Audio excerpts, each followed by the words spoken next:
Ben ritornati su Etica Artistica, questo è il 10° video della introduzione alla filosofia dell'Islam classico conosciuto dai latini. Dopo aver parlato della prima, in questo video vedremo le altre due obiezioni alla filosofia di Avicenna da parte di Al-Ghazali. Da quello che abbiamo detto nell'ultimo video, abbiamo iniziato a capire come il dio di Al-Ghazali sia un dio in continuazione, un dio anche interessato ai particolari, proprio perché è un dio provvidente. Ecco perché un'altra delle tesi fondamentali attaccate da Al-Ghazali è quella secondo cui Dio conoscerebbe il mondo soltanto in universale e non in particolare. Cosa significa questo? Significa che per Avicenna Dio non conosce le vite dei singoli individui né se ne interessa, ma conosce soltanto il disegno generale. Infatti, quasi ad allontanarlo dagli individui, Avicenna poneva tra Dio e la creazione degli esseri intermedi, che erano le intelligenze. Bene, per Al-Ghazali non c'è niente di più falso. Dio conosce fin nei minimi particolari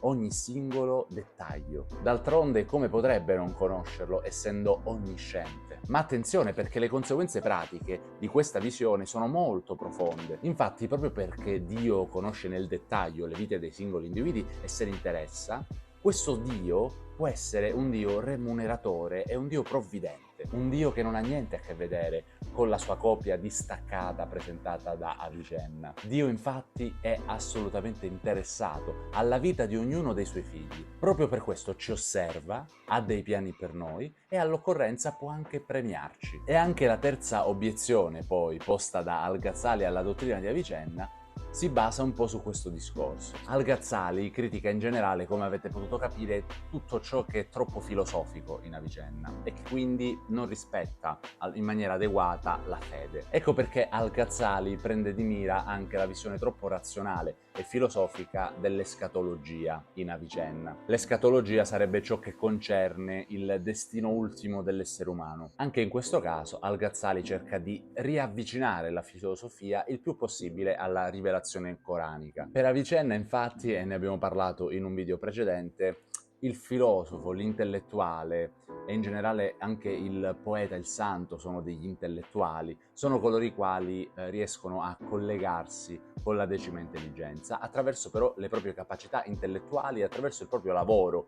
Quindi c'è proprio una visione elevata della filosofia a discapito della fede. Infatti questa visione escluderebbe dal paradiso tutti quelli che non sono intellettualmente elevati oppure dei filosofi, il che per Al-Ghazali è impensabile. Sarebbe un errore madornale immaginare che magari un filosofo, solo perché filosofo e magari solo perché studioso, sia andato in paradiso a discapito di un fedele che però non era intellettualmente elevato quanto il filosofo. E proprio per riavvicinarsi il più possibile al Corano, Al-Ghazali parla anche di una serie di remunerazioni fisiche, intese in senso prettamente fisico, come anche la resurrezione dei corpi. Per concludere, con Al-Ghazali abbiamo potuto osservare un fatto assai significativo, ovvero due autori, Al-Ghazali e Avicenna, partendo da riferimenti culturali praticamente uguali, sono arrivati a due esiti completamente diversi, anzi in molti casi proprio diametralmente opposti. Questo ad esempio ci potrebbe già far notare come sia vero che la cultura influenza la persona, che la cultura sicuramente dà delle categorie con cui la persona poi osserverà la realtà,